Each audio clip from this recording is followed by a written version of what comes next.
So you talked about your lessons then and advice. What's the biggest Mhm. challenge in your career then that you've encountered in or like through everything you've done? I think for me, the biggest challenge is often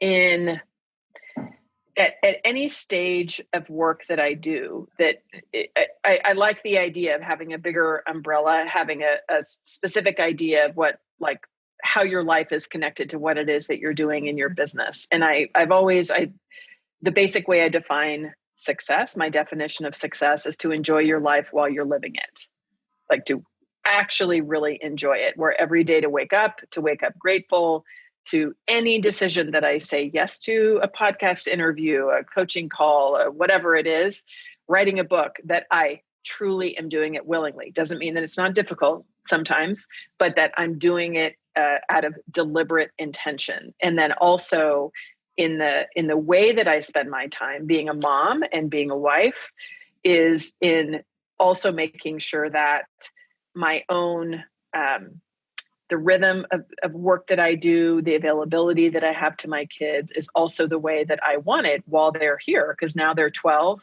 My daughter's almost 13. Our son is 15, and then my bonus son is 33. But for the kids that my husband and I've had together, for Josh and Angie, I'm like, oh my gosh, Josh is in his sophomore year. Like, it's just 3 more years before he's going to be going away to college. And you just realize how limited time is.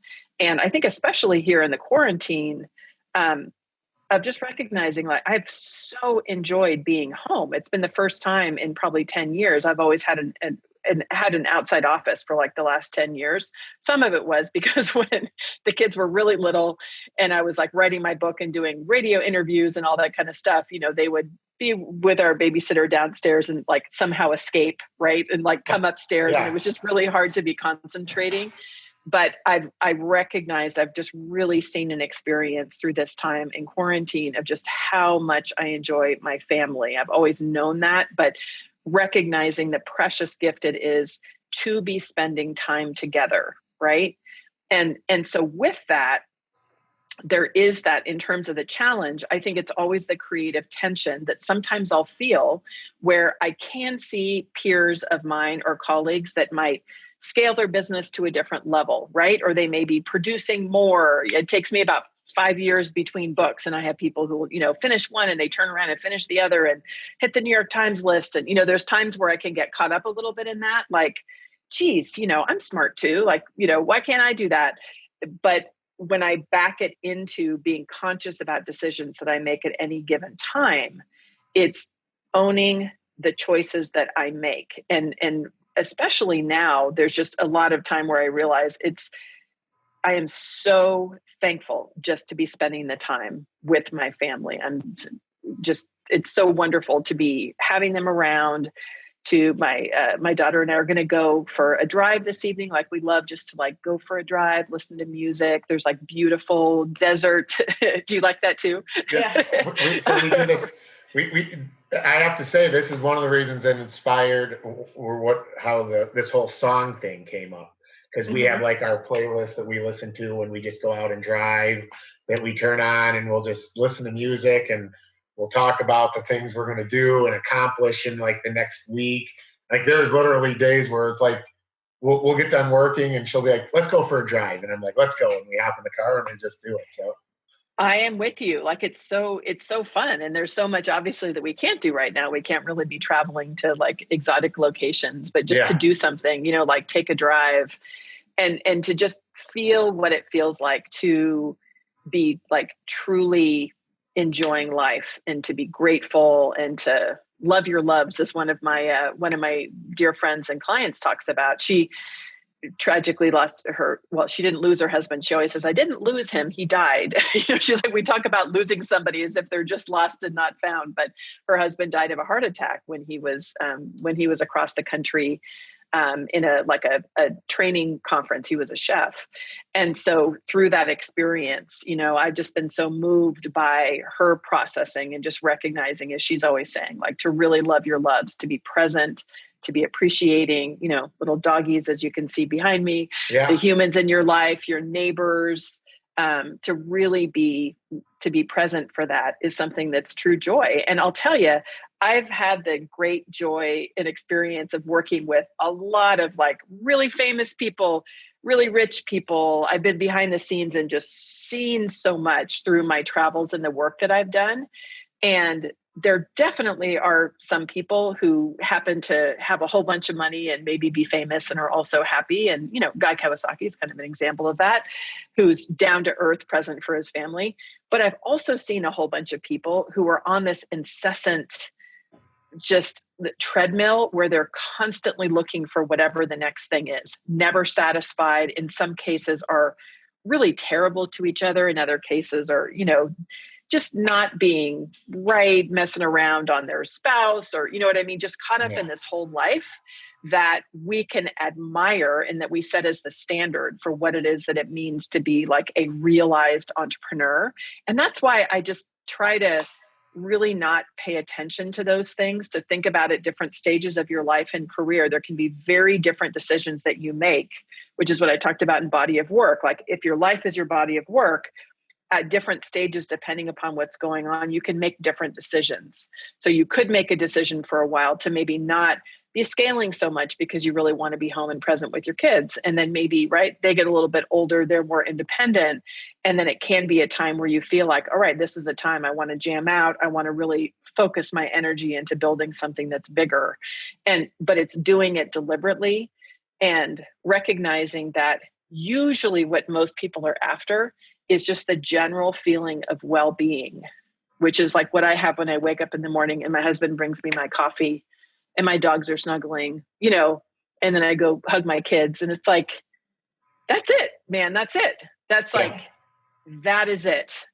Yeah. What more could I ever want than that? Yeah. I mean, I think for me, that it resonates well because so Langton Group, I own with my brother, you know, my cousins work there. I do automated outdoor with my daughter. So, you know, talking about like living your best life, or it's like everything that I'm doing with people that I love, you know. You know, now I've got a new venture that I'm getting started with, and my fiance is going to be a part of that with Green Magic Homes, you know. So it's like all of these things. It's like I found, because I know I'm always going to be somebody. I wouldn't say I'm on the treadmill, but I'm always looking for how I can like take an idea and run with it, you know. But I typically have been very blessed finding people that will run with me with those ideas so that I'm still around the people that I want to be around all the time, you know? Yeah. And I think for me, looking back, like is when she gets older, or even if, you know, I had to chronicle my success, like that's where a lot of it for me personally comes from, is I've been fortunate enough to have people that want to run on that treadmill with me, you know, going off of that type of thought process, you know. That's right. So, I love that. Yeah. And, you know, and there can be a time, there can be a venture where you'd be, you know, whoever you admire, the next, I don't know, Bill Gates, Elon Musk, whatever it is, right? Like how cool would it be? Do I want my next book to hit the New York Times list? Yes, 100%. Like that would be amazing, right? Yeah. I would love the ideas to get out there. It's not about just saying, you know, this is the only way that you look at life, but it is to be conscious at different times. And I consider it one of the great blessings of my life and the work that I do is I get to really be behind the scenes. I get to hear the truth for a lot of people about what their life is like. And I'm always just trying to take them on this transformational journey of getting to where they want to be as a person, as a leader, of getting them in alignment with how they want their life to be and their business to be. But it also just demystifies a lot, right? Where you see just, you know, we all admire people. And that's great. I think it's important to have people that we really, you know, that we look up to, but I pay really close attention over time. I can appreciate that somebody creates really great work and just think it's amazing. And I call those like a technical mentor. So they might do something that's really amazing, but it's different for me than the High Council of Jedi Knights type of mentors, where not only are they doing amazing work, but they're also living in a way that's really in accordance with my values and that which I admire. So, you know, my High Council of Jedi Knights would be very different than each of yours, because it's about being in alignment with how is somebody really living out, who they are. And that's, it makes a difference to me if I'm taking advice from somebody about my overall life or a strategic direction. I want it to be from a High Council of Jedi Knights person, not just somebody who's going to say, oh, well, you want the quickest path to money, do this. And sometimes, by the way, violating the very things that really make me who I am.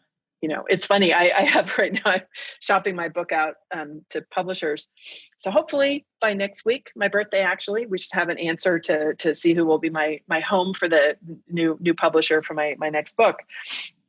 But it was really funny because one answer that I got back was, oh, this is a really timely idea. It's a huge, important idea in the business environment. Clearly, Pam has the expertise, the experience, the research to back up the fact that it actually works, that what I'm sharing about building an audience and building your business works in the real world with real people. But they were like, yeah, we just don't really feel like we can sell it because it's kind of based on being authentic, building community, linking your work like with your mission and your purpose. And, we've sort of like done that in the business environment. And I thought it was so funny because I was like, so let me get this straight. This is an important thing that works with real people in the real world, that's based on actually being yourself, having ethics, right? And caring for the community. But because it doesn't sound like a big idea, then it's not something that's going to be a book that we put out there, and it's just, they're not wrong. They're being a publisher, right? They're kind of evaluating based on wanting something that's the big new sexy idea. Yeah. But when you see behind the scenes, sometimes what that actually means is, I could create some edgy book with, the F-bomb and the title and, like, why being a jerk is the best way to get ahead. And like, people be like, oh my God, that's an amazing book. Like, let me buy it. I'm a jerk. I should buy this book. Yeah. Exactly. I thought being nice was important. Clearly it's not. And so when you see things like this, then you can realize, like, let me be really thoughtful about not just following advice that gets me to where I want to go financially and where you have big financial goals. I think that's amazing. I love helping my clients make all kinds of money. It's great where that's part of their goal. And then it's also, though, in doing so in a way that's really in accordance with your values. Because I'm not going to say it's easy to make a lot of money, but it's certainly easier if you just sort of set your ethics and your values aside to just focus on capitalizing the most you can from a market. The thing is, it ends up usually making people feel kind of dead inside, and usually not with a bunch of fans or people who care about them around them. Because who wants to be with somebody who's just focused on transactions, Well, I think we live in a world where ethics, companies that set up good core ethics are very important. A lot of younger kids coming out of school and trying to work at like good workplaces, they're more into core values than anything. So when you're somebody that just chases the money or tries to figure out how to get there the fastest, you're never going to have a sustaining company, because you're going to probably have some horrible ethics. And this is my opinion. So you could achieve money quickly, but the question is, will you sustain it? And so whether or not it's, that you're trying to get there quickly or whatever, because it's always kind of a race, right? There's in the world we live in, it's very competitive. So the race for us is, can we get it out first or the fastest or the best? Okay. But then once it's out there, how do you sustain it? And you only sustain it with good core values and ethics, and in finding people that are as passionate about it as you are. One of the things that I was going to bring up, because I see you're a speaker, you're a writer, how does it all tie in? I mean, does by speaking in public events and taking off of that, does that help you write the books? Does writing the books help you be a speaker? Like, kind of explain that to us, like tie that in a little bit, if you don't mind. Yeah. So I do have a really specific process, and this is different for different kinds of authors. So I'm good friends with amazing authors like Dan Pink, if you know Dan Pink, who wrote Drive and When and a bunch of books with one-word titles. But he's a journalist. He's an amazing, amazing writer. I love his writing. And his main joy is in finding an interesting topic and really researching it and writing something on that can include, academic research, as well as just, looking at trends and so forth. Or Gretchen Rubin, who's another author who had the Happiness Project and the Four Tendencies. And again, she's really a journalist and a writer by trade. So she might write that way. For me, I very specifically, my work and my books come from the work that I do with clients. So I do see a bigger picture, which has really been expanded in a wonderful way since my husband and I started the Main Street Learning Lab in Mesa. Really, the intention of that was to look at how we can play an active role in really connecting and doing ecosystem building within our own community in downtown Mesa, Arizona, where there's all kinds of activity happening. There's a ASU, Arizona State, is building a new campus there, all in like digital technology and entrepreneurship and all these cool things that are coming. We have co-working spaces coming. And then we also have a lot of issues that are happening around neighborhoods to make sure that as the growth happens, that we're really integrating, not leaving behind people who have been in those neighborhoods for a long time. A lot of people who have all kinds of different, brick and mortar shops and, auto body shops and parts places and restaurants and all that kind of thing. So in looking at that and looking at sometimes what it is that we need, how to bring education, resources, support to people who are in all kinds of different businesses as a collective is something that's a really interesting activity that I've learned as we've opened the Learning Lab. And then in a day-to-day basis, because I'm always working with individuals in order to grow business, all my ideas come really from doing the work with them and finding out that they're stuck on something. Before I got my book deal with Escape from Cubicle Nation, I had just been writing the blog, and the intention was to get clients. It was, as a way to raise visibility. But this one wonderful client who was a software engineer, Pete, and I meet with folks on Zoom, but he would come and we'd meet at Starbucks. This was, 2005 or something. And he said, I print out every blog post and I'm like categorizing them. He's like, could you just write a book so you can like tie it all together for me? Because I'm kind of tired of printing everything out. He was like one of these very organized people. So that was a good inspiration of wanting to have a coherent way to describe an overall picture. So Escape from Cubicle Nation, the subtitle is From Corporate Prisoner to Thriving Entrepreneur. So helping people to understand specifically the journey of what's involved, with a purpose of either having them decide they're enthusiastically going to want to do it, or when they learn all the work involved would say, you know what, I might be better just staying as an employee. And to me, either one of those is great. I'm not anti-corporate whatsoever. I love my time in corporate. With that, then, body of work came from seeing that there were so many people who were enthusiastic about entrepreneurship, that there started to be this feeling that you're only cool and creative if you work for yourself. And I was like, well, that's not true.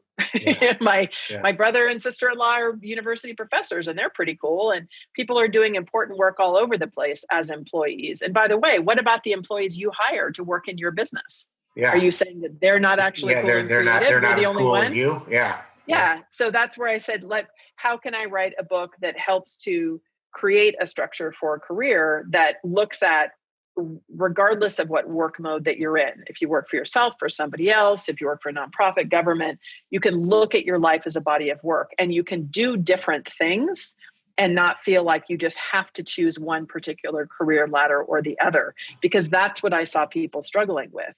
And then within body of work, there was a chapter about how it is that you begin to connect, build community, and get your work out into the world. So when you know specifically what you want to do, then who's the audience for it? How do you do that audience building? And that's where the next book, The Widest Net, is coming from, are those conversations and the specific work that I do. So I don't feel comfortable writing things that I have not tested and tried with real people. It gives me the stories, it gives me the experience. And there can be some of those times where I'm like, oh, it would be so much easier just to make up some cool, sexy sounding idea. And I could probably sell the book much easier than trying to sell the book that actually works with real people in the real world based on real ideas, because then you have to sometimes like spin it in a way that sounds like it's, it's really sexy. I think it is sexy to have an idea that actually works. Yeah, That's what I would prefer. Yeah. So are there any, like when you're helping as a mentor now to other businesses and other entrepreneurs, are there any certain type, like, is there one that you prefer over the other? You know what I mean? Like, different fields or businesses, how does that work for you, To me, because I noticed on your website, right? I just want to say, PamelaSlim.com. Like, I noticed like there was a couple questions you had on there. So I'm taking that question right off there, Yeah.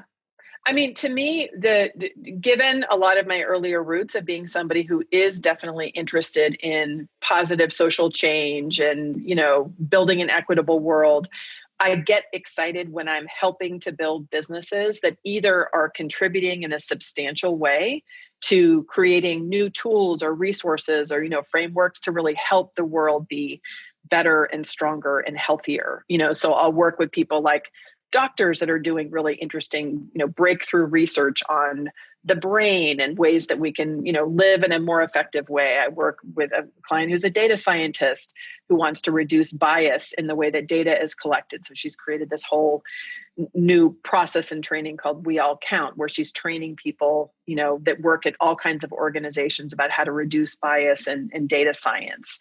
So things like that get me really excited to be working on that. And at the same time, it's where I might be working with somebody who is really deeply passionate about what they're doing, who deeply cares about their community, who is, building something that they're really excited about. I have so many wonderful colleagues that are downtown in our downtown area that I just love, like spending time, helping them grow, be it like a cafe where they're just creating a really wonderful environment for people.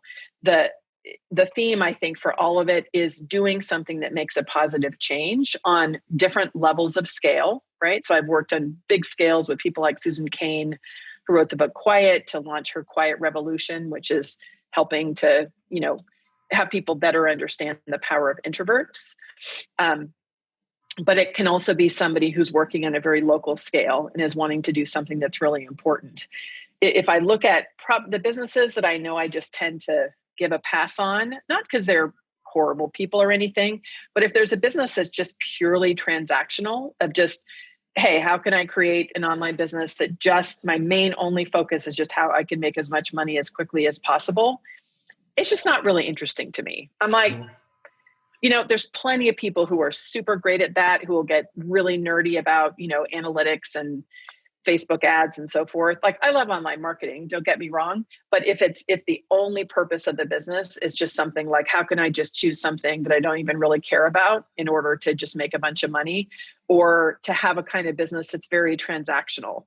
I've seen, unfortunately, through the years of speaking on a lot of stages, I've been behind the stage where somebody might be glowing to the audience and being very warm and loving, and then come off stage and say really disparaging things, right? Yeah. Or be like, oh, great, I close like this amount, and just be dismissive. It's, I don't know, some days it feels like a character flaw because I need to be less judgmental.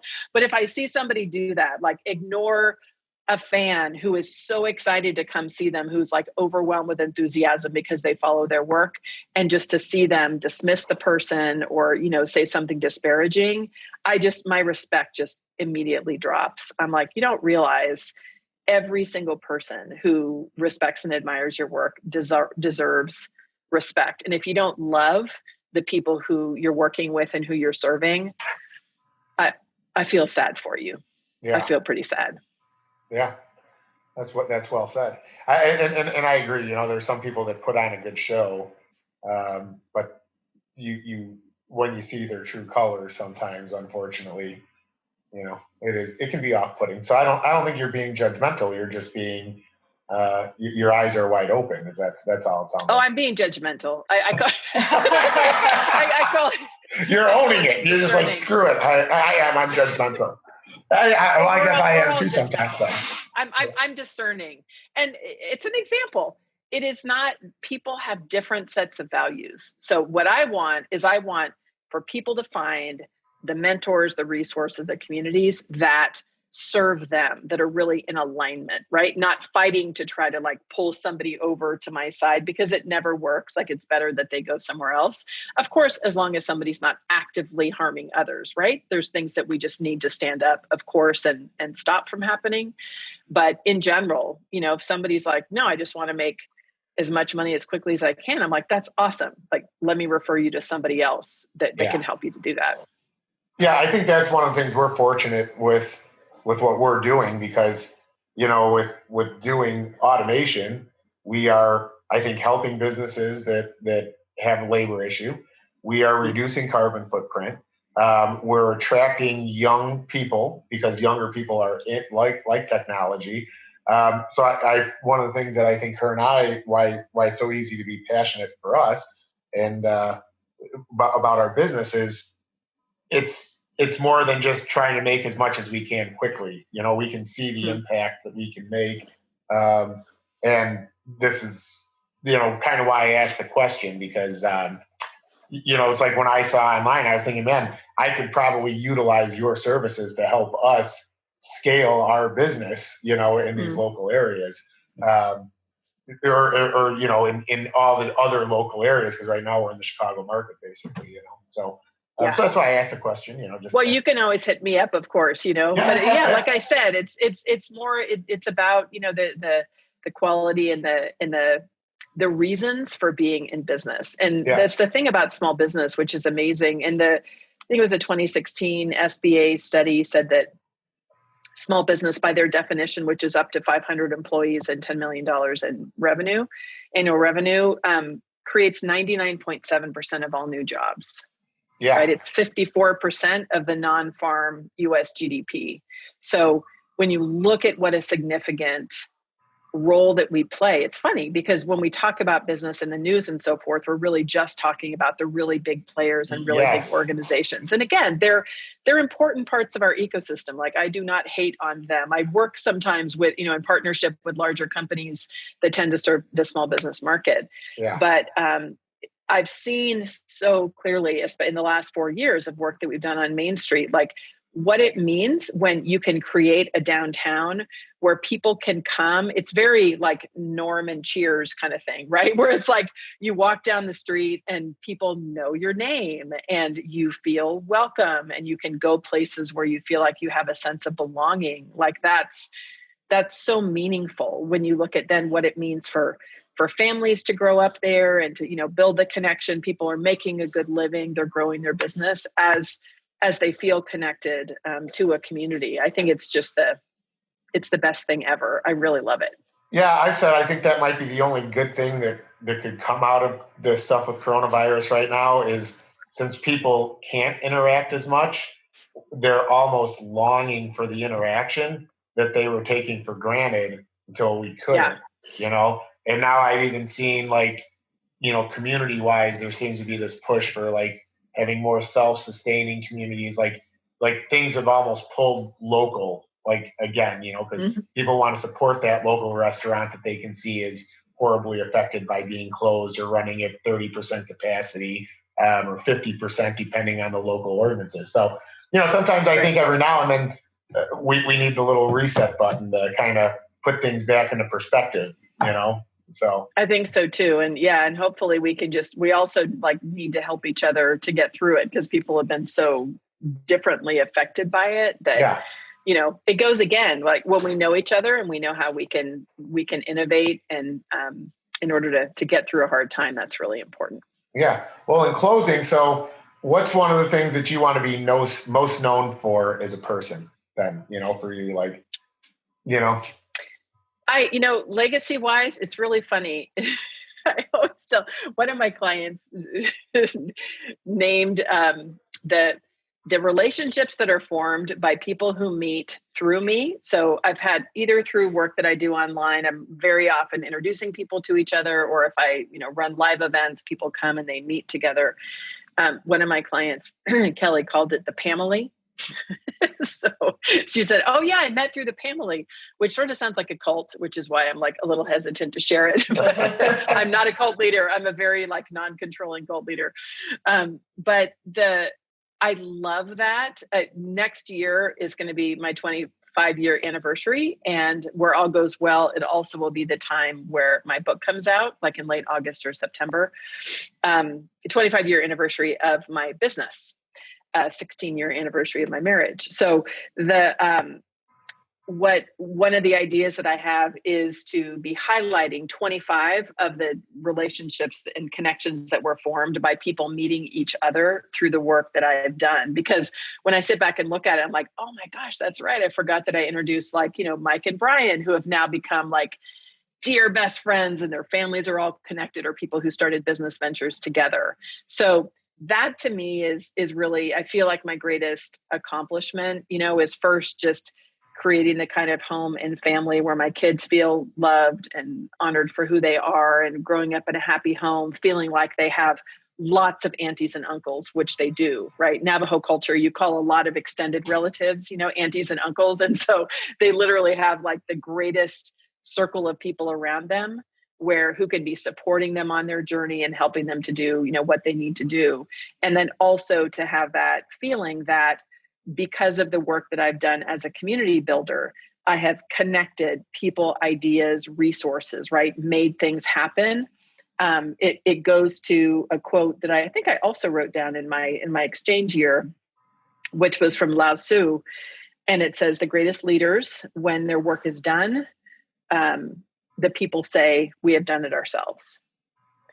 And that is the kind of leadership that I really love, where I know that I've played a role, and I know I play an important role in the growth and development, but it's the people who have actually done the work feel like they really have done it, because they have, right? In partnership, they're the ones that did the hard work. They're the ones that grew their business, and they feel better, stronger, and more capable. And then we're really standing shoulder to shoulder where we're equals. We extend that work. They start to mentor others. They become examples for others in their community. And that's the kind of thing that makes me really proud.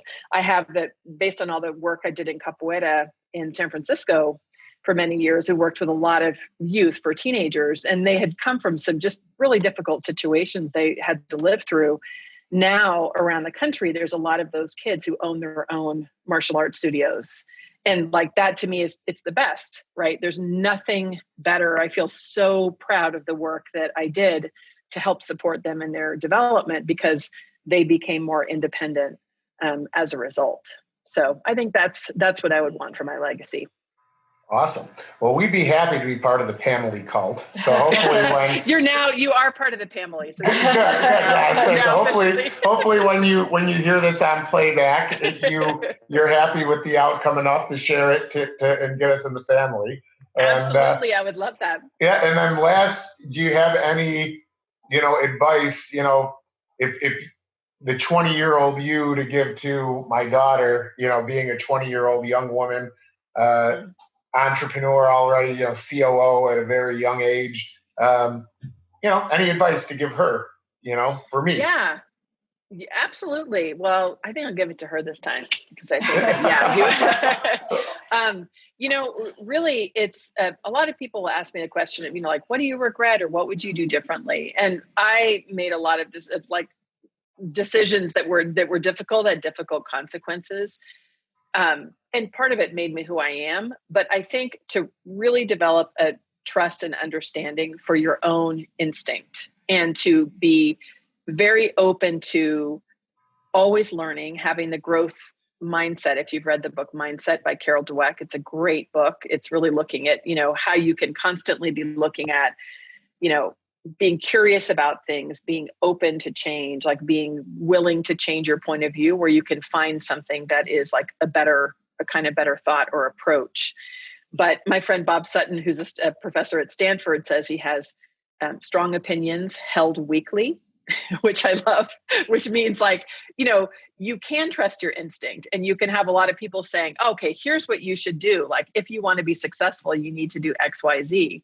When you're in touch with your own intuition, you can be open to hearing that feedback. You can filter through and take the things that are relevant to you, but also to really trust your judgment, that there are certain things that you might know, even if you don't necessarily see the results right away, that through time do form this really consistent thread of your core values and of your ethics. And that's the thing I think that I feel the most proud of having, in many cases, stuck to my instinct, and to know that over time, I think it's created a respect that I have for myself. It means I don't live with regret.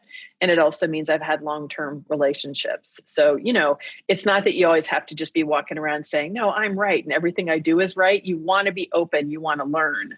But especially men, bless their hearts, will very often, sometimes with less experience that you have or less insight, may have a very strong idea, of what you want. So trust it in business, trust it in life.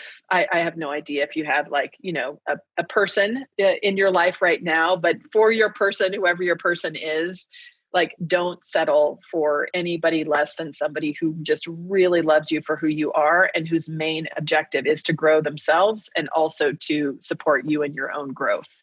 That's what I'm happy to say is what my husband and I have. And that's what I want for my kids. And that's really what I want for you too.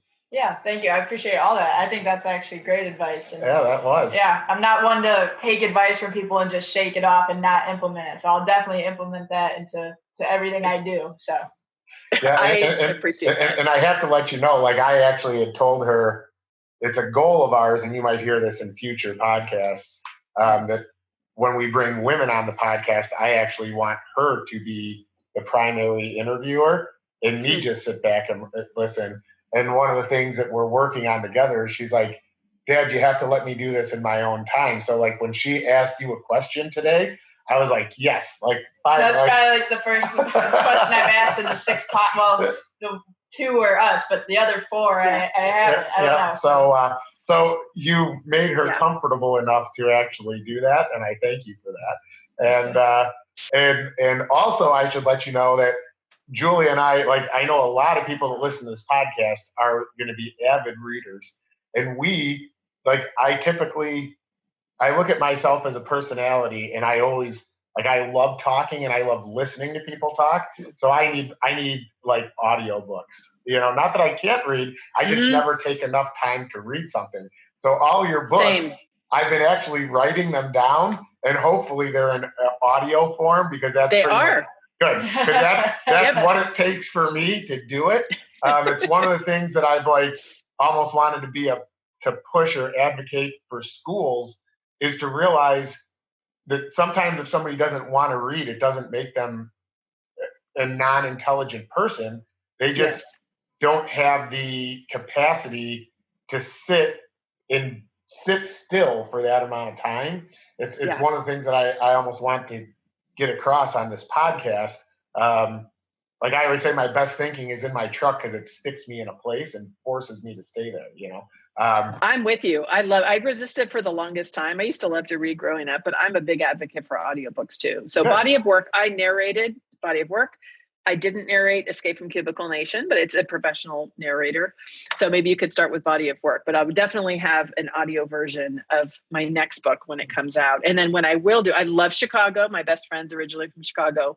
So when I do my book tour, if we can all travel by that point next fall, I will make sure to have a Chicago stop, and we can have some kind of fun gathering. I actually have a lot of clients and friends in Chicago. So yeah, I love the city. I'd love to meet you we in can person. All hang out. This was a great podcast. I will say you're the first podcast a guest that we've had on that I have not known already. I should say this. And it's just amazing to me, the level of conversation we could carry on. This was a fabulous experience, I think, for us. So. Well, it was a joy for me too. It was so nice to meet you. I'm glad you reached out. So we will stay connected. You're officially part of the family, so don't worry. Well, thanks for taking the time. We greatly appreciate it. Yeah, and absolutely. Happy early birthday. Yes. Thank you so much. I appreciate it. All right. See you later. Bye-bye. Bye-bye.